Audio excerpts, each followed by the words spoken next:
Okay, so here we are, Fridays again. It's Houma Model Railroad Club Friday operating today, and we've gotten real fancy with our JMRI trains list, working on improving what we do and how we manipulate our trains. We've now got a scheduled roster which we're going to work on, where we're going to run each time as we meet.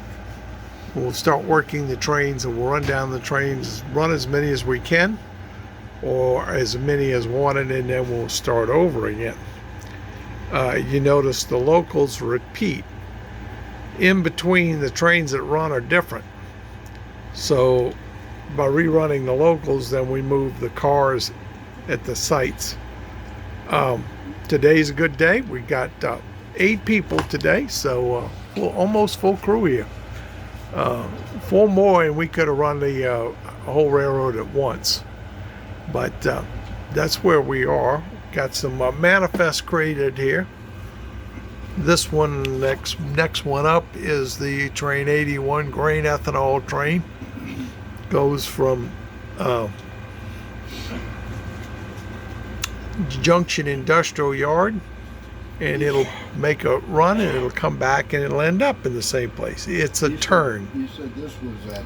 So, Paul's building up and running the local. Comes out of the Golden Industrial Yard, and it comes over here and services, the Swift plant, the Water Street station, the team track. There's a fuel track on the other side of the building. It's a short train. He's got a fuel car today.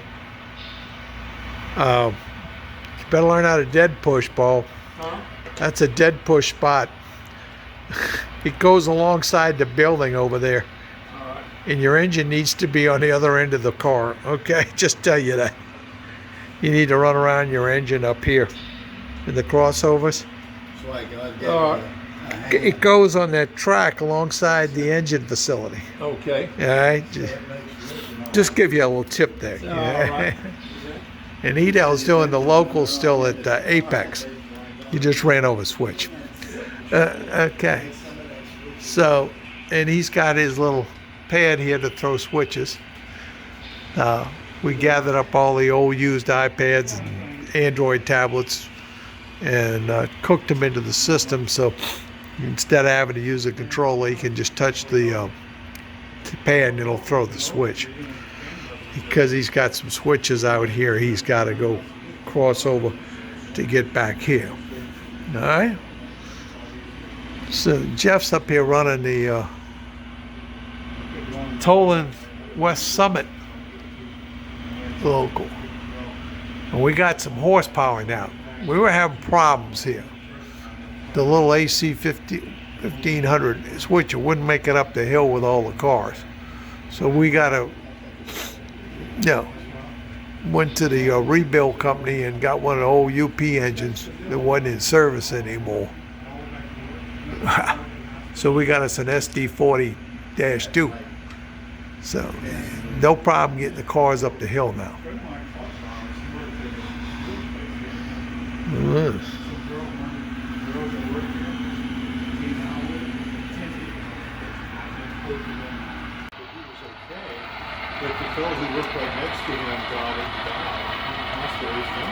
So this is a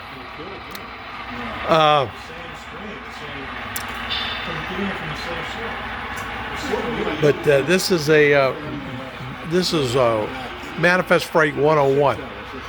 This goes all the way across the road, stops at all the major locations and swaps out cars. 101.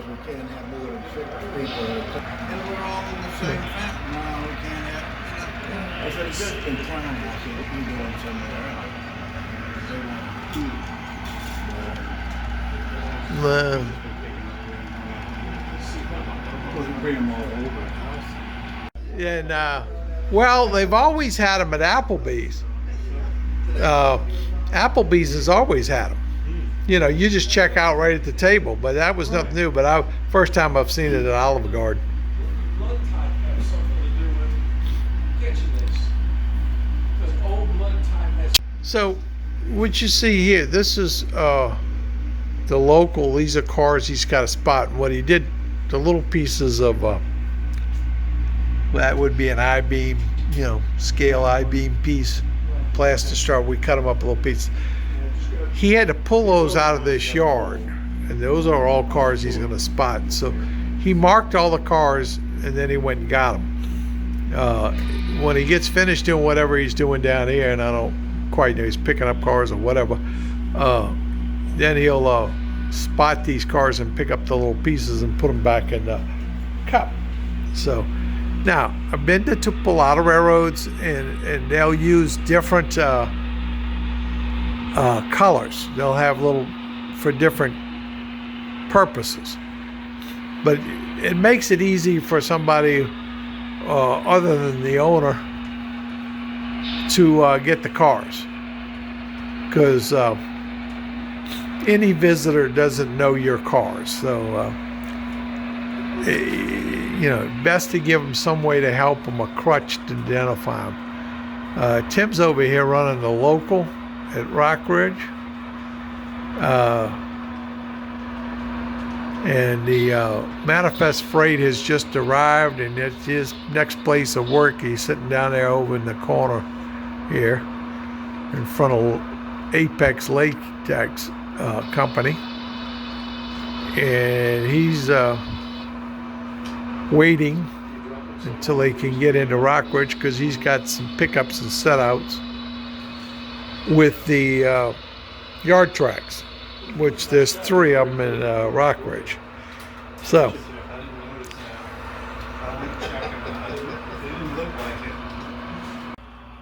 the beauty part in explaining about how DCC works, you get 2 people working in the same area, same yard, 2 engines, and there's no having to switch back and forth polarities or trying to control which is hot, which track is hot for what engine.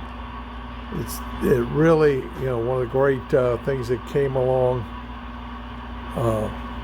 This is, I guess, about midway through the 90s. Not new technology, don't get me wrong, just applied to the model railroads with DCC. Came along in the mid-90s.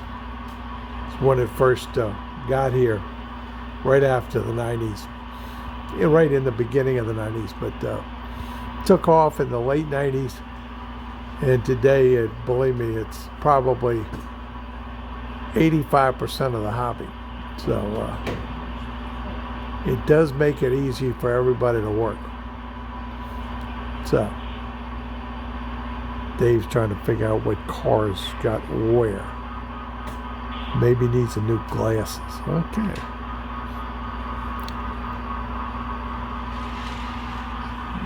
Dave's down here building the grain ethanol train. So the manifest freight, pulled by these 2 dark future CSX engines, has arrived at Toland. We're about 3 hours into this now, and he's coming up here to do work. He's got to drop some cars off and pick some cars up. The grain ethanol train has made it over here.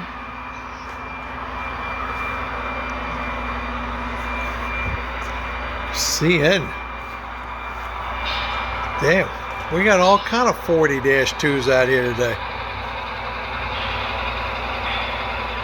Dave's figuring out what cars he's got to pick up. Lots of ethanol cars today. Refinery was full. All kind of cars. So he's taking them. He's headed back up top again. This is a turn, and he's going to go drop these off, full cars at the refinery, so they can mix them in with gasoline.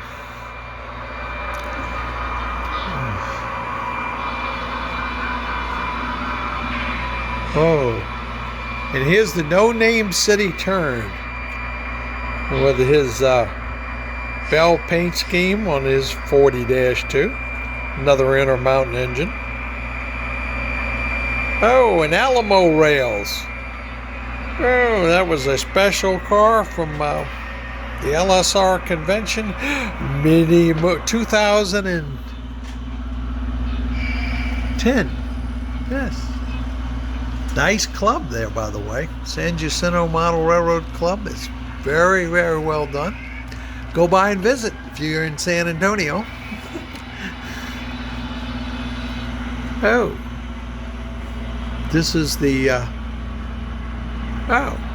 this is the Apex Silverville turn today. Ran out of the Apex yard.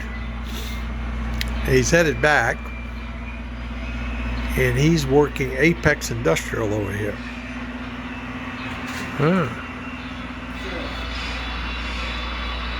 He's got his switcher. We're doing all his work for him.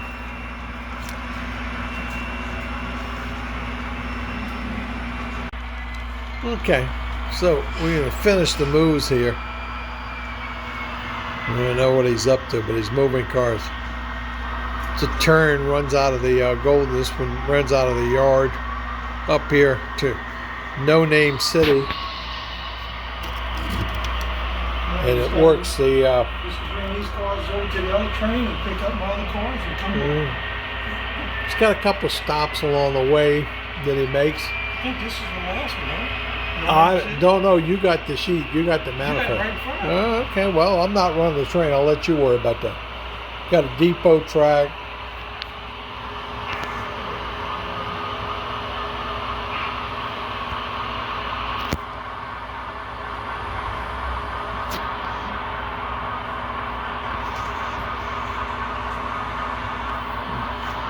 Okay, we got the depot track. That lady has only been sitting there waiting now for 12 years? Okay. Trains don't run very often around here. Not passenger trains. Okay. Is that a cold storage car, or is that a These two go to cold storage. Thought maybe it was an Acme Produce Company car. Not according to my manifest. Yeah. Just an example here, Acme Produce. The building in the front was Miranda's Bananas. It's now called something else. It was cut in half. And then the building in the back is a foam core thing, in the covers from model builders. Throw in a few decorative parts, sign, and then we took some building parts to cover up the seams on the paper, which after 8 years the seams were coming undone from the stickum was given up. So we put the plastic parts on there. It actually comes out now looking better than it did when it started. So there it is. One of these days we'll finish this scene and get it all done. No rush around here. Okay.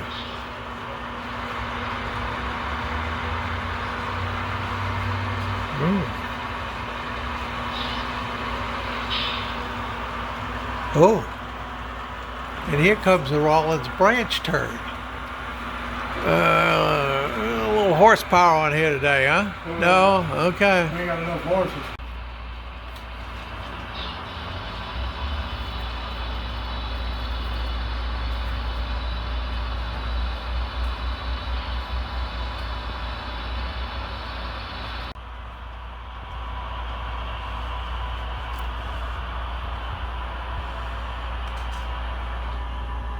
It's a gasoline car? Yeah. So he's got to spot the gasoline car. It's one of the little things you learn when you ran an ethanol plant, which I did. You have to taint the ethanol before it leaves the plant. So they keep gasoline around to taint the thing. So The gasoline car goes right down here at the end, and you're gonna need that for the purpose of taining, and we'll fix it. Yeah, I told you you're gonna need that. You better pick it and then hold it and pull up. You see, things you have to learn about your railroad. There's a little slope at the end of this track, and I'm gonna help. Okay. See, that push pin. The push pin comes in handy. So, anyway, once we get this all detailed and ballast the track and the walkway, we'll fix that up by putting in some brush hairs up underneath the car, so the axle will hit the brush hairs like on a hair comb, and it'll hold the car in place. It's just the plywood slopes up just a little bit, and with the cars, when they work right, they'll roll. These little HO cars will roll. So I also have to fix up this loading dock here. This is not right, but for right now it's good. We're missing doing one part on the ethanol plant. We have to put the walkways and stuff on the fermentation tanks, and actually that'll finish all the buildings for the ethanol plant. A lot of piping though to do. Got some pipes to put in. All right, so there it is. Got some of the new loading racks there to use up here and at the chemical plant. Oh, okay. So this is the rest of the No Neighbor City turn. He's kind of spread out all over the place.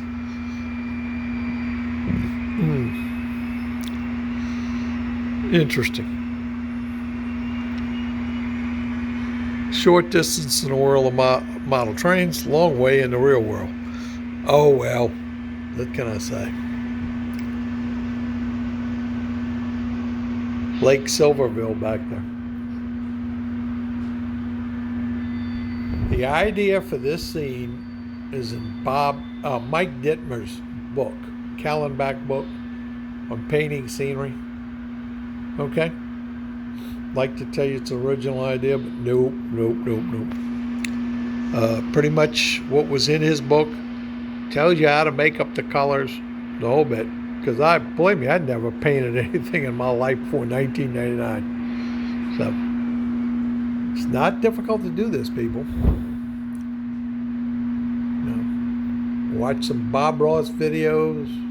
The other guy on the YouTube now out there, he's got a chat thing. Get some ideas of perspective. Depth perspective is the biggest part of learning all this. Okay.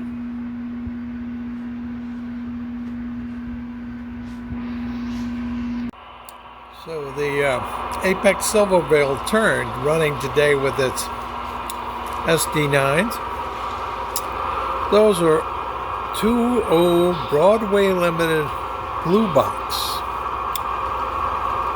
where you bought it. It had the sound unit in it, but you had to put your motor decoder in it. Sure glad they never kept doing those. There was a trick to programming all this. Program the motor decoders in a frame that I have where you could just plug them in, then put them in the engine. It sure made it a lot easier. Not being agreeable, huh?